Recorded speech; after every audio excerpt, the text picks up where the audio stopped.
So yes, I finally. This may be the first time I found something that a lot of other people couldn't find in a store. I finally found another Cobra Island figure. Mar found the robot variant Cobra Island for me once, and she almost shoulder blocked an asshole that was trying to buy all of them at the time just to get me one. Uh, but like I finally found one, so it's cool. Like here it is. It's a Cobra Viper. Yes, one. Yeah, one. Yeah. So like if most people can't find these, and then even if you find one, you only get one, then they can't be just like a foot soldier. Duh. Now it's gotta be a specialist. He's the Cobra Viper. He's a specialist. He's not just like cannon fodder. Anyways, can you tell I'm excited about finance? It was really cool. So, found this at Target on the day I found the Into the Spider-Verse figures I got.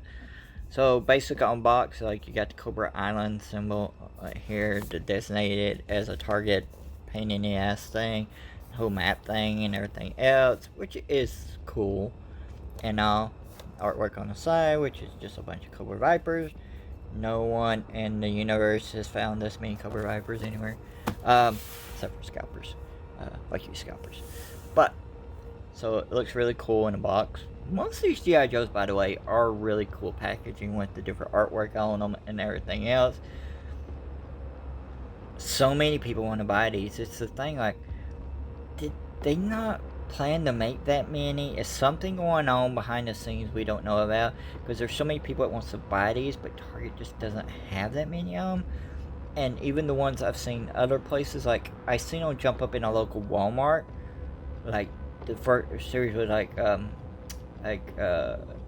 the normal Snake Eyes and all those others in that series.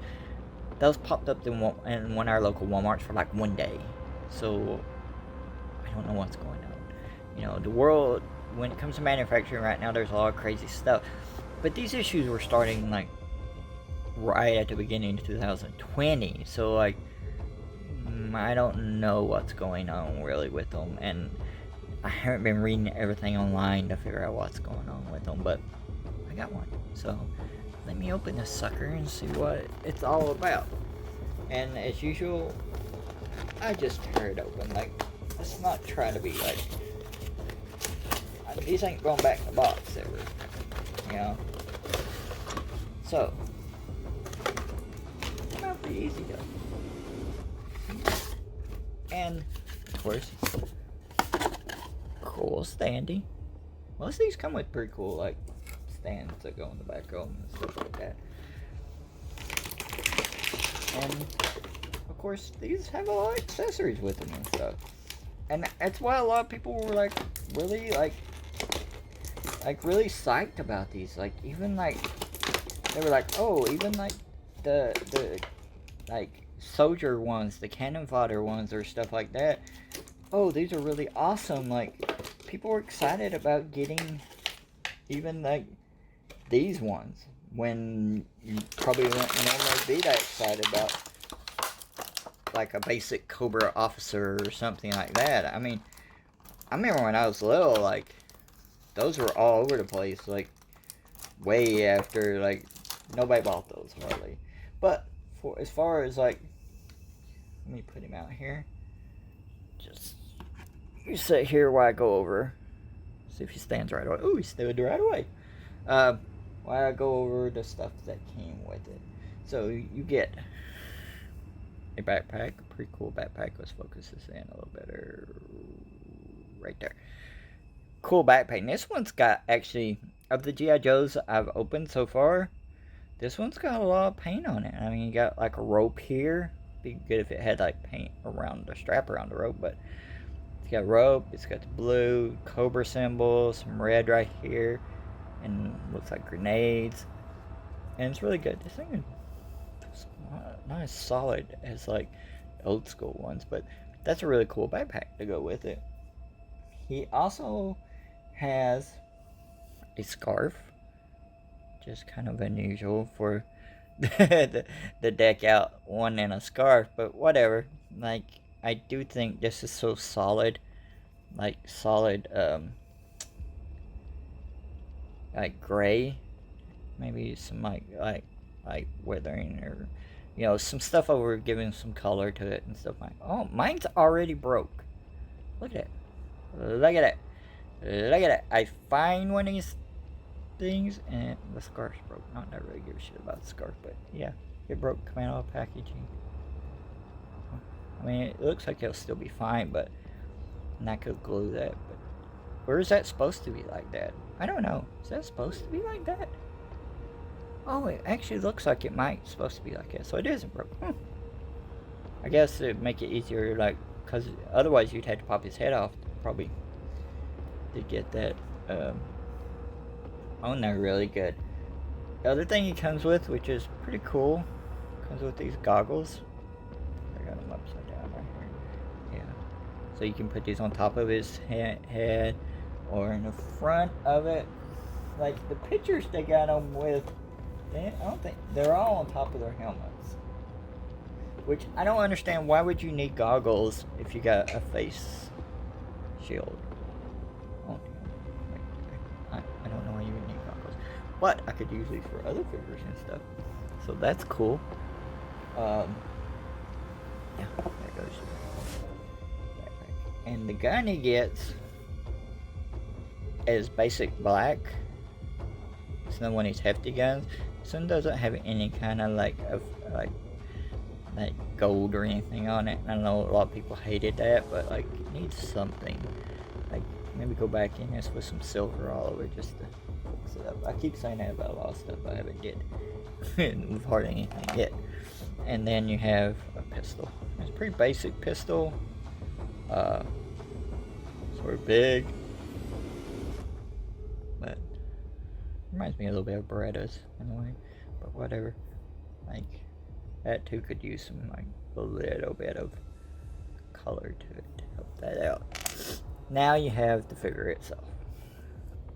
I like this figure. One of my first things was seeing it was like, oh, his helmet is styled a lot like Cobra Commander's. But you do have the red right there, which makes it different. I do think I like the shine of that, like especially looking at it on camera. Like the shine comes out really good. The detail, and then towards the back, you got this gray right here that looks almost like a fabric or ventilation. This might be a ventilation thing, because I think this helmet is supposed to cover a lot of him, so it might be a ventilation thing. But there's some really cool detailing on it. Let's start with feet. Like you got basic boots here, but they put some detailing on the pads. And they're basic Cobra detailing. Like a lot of this I remember for some of the older figures, but it still works good. Good detailing here. You got red in here and the blue. Some different padding. There's this holster, which is not connect. It seems like it's glued or connected right there, but not all the way over here. So hope it doesn't break off, but it can move a little bit, so it may be good for people. But you got a pad over here.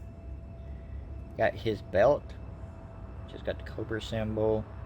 The belt is flexible, so maybe that'll help with, like, you can move it a little bit. But he's got this vest on, and I know a lot of people cut the vest off some of them, but I don't know if this one's connected towards the bottom and then just looser towards the top, or I don't know. There's some touches of red that go all the way around on his vest up to here. But I like this vest. It's really cool. And then you got grenades and stuff. I mean, right away, like the one thing, even with some of the like changes they made on these to make them more modern in some ways, I thought they did a good job of capturing every figure. Like you knew Duke was Duke, and you knew Roblox was Roblox. Now, and this looks like a Viper to me, more than, and like Cobra Troopers look like Cobra Troopers. But he's also got these kind of cool gloves I like. They stick out right here. Like I said, there's a lot of detail. He's got the red in here with his shirt. So this is a really cool figure overall. Let's see how much, like, I am not great. I should be the ultimate judge of, like, if weapons go good in hands, because I'm not great at getting weapons. And right away, his arm guard right here kind of gets in the way. I'm trying to put guns in his hands. Like, I mean, I'm sure everybody else could get the trigger finger around there really easily, but I have problems with the trigger finger. And I don't think the trigger finger really works really good with this one. It could be just me, but overall, let's see how it fits in the pouch. Yeah, fits good. So you got right there. Doesn't come out super easy, so that's pretty cool. Let's put his scarf on, which I do think actually is supposed to be like I was talking about. And which is up and down on goggles. These goggles don't really go great on the head, I don't think. Like, they're supposed to go down on the head, but when I try to put them on the right way, try this off. Do it off camera. Yes, that got them down. Like, you really gotta kind of push them down to get them down on there. Like, it would have been better if they created kind of a notch for them, but I don't think there really is right there. And his gun. Let's see. There it is with the scarf and the goggles. If that had more detailing, it would actually be better, but it kind of stands out in a bad way if there's not as much detailing. Now with the gun, again, I'm not great putting guns in hands. I mean, that works pretty good. I mean, his hands fit pretty good in there. And you can get him into a pose like that with it. And the backpack goes on good. Oh, that fits tight and good. That's the best fitting backpack of any of the Joes. A lot of the Joes, I've found the backpacks don't actually stay on very well. But that actually works really good. So there you have Cobra Island Viper. Let's zoom in on him some, because I think he's actually a really cool figure. So that's the Cobra Island Viper. I personally think it's a pretty awesome figure. I think they did a good job with it. Everything else out the window on these, I think they have been a disaster as far as them getting them out to people. I do think it's been a PR bad thing, and whether it's because of movie things, shortages, whatever, that's been bad. But the people that worked on these have did an awesome job. They made some really cool, and we got 6-inch G.I. Joes to go in our collections when we could find them. And hopefully there'll be more in the future, and hopefully more releases that people get hold of.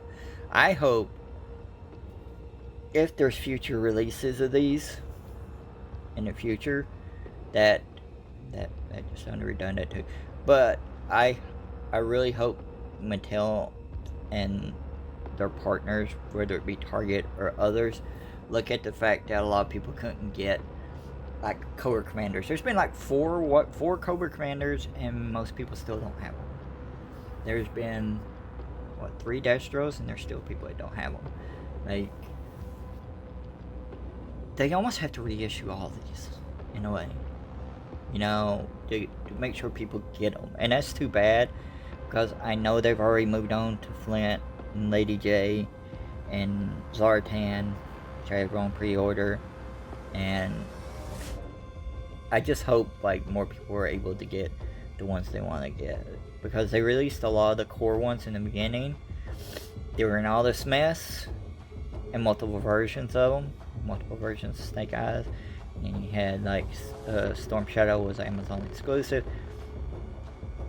A lot of the core ones are coming out during this kind of disaster of them getting them out on time, and it's a shame, because if by the time they start getting this out on time and getting these available to more people, you're probably going to have figures that not necessarily are the ones everybody's going to buy. I don't think everybody's going to buy Dr. Mindbenders. You know, I don't think everybody's going to buy even Major Bloods, which are coming out soon. Or even maybe Zartans aren't going to sell as much. I just think they've put themselves in a corner here that's going to hurt them overall, this whole collection. But that's just my opinion. I'm happy to get this one, though. I'm very happy.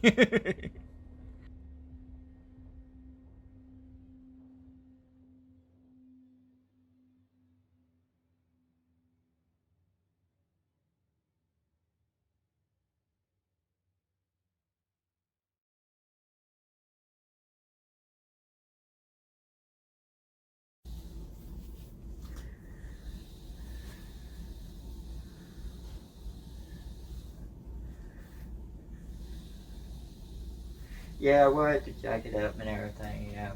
Oh, yeah, yeah, right now would be a good time, actually. Right now.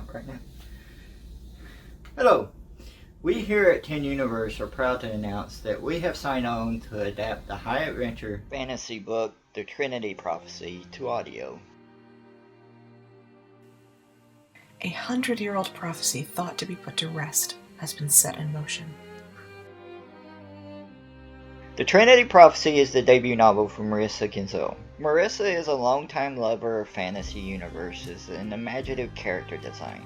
She graduated from the University of Central Florida in 2018 with a BA in Writing and Rhetoric, with a minor in Digital Humanities. Partnering with other artists to create multimedia works is her lifelong goal. A kind-hearted prince and a bold, headstrong princess are saddled with saving the world, but they need to find a missing hero. The Trinity Prophecy will first come to Tempo Radio in the form of chapter releases every other week, and these will be free for all to follow along with. And in the end, we will be bringing a full audiobook your way. For more on Marissa and the Trinity Prophecy, head over to www.marissakinzel.com. If I mispronounced the name, apologies, but let me spell it out also. It's www.marissakinzel.com for those who have problems with website addresses like myself. We highly recommend the print edition because you'll also have a chance to see the additional awesome illustrations by Melissa McManus. There goes that name stuff again. We ain't joking though, those are great illustrations and you really should check them out. Everyone involved with this project is working to make it the best it can be. We are working through our process and we are taking our time because this work really deserves an even broader audience and a chance for even more people to see it, which can happen with a lot of audio works. And the months and weeks and time ahead, expect announcements on the casting of narrators, release dates, promos, and teasers. Lots and lots of teasers.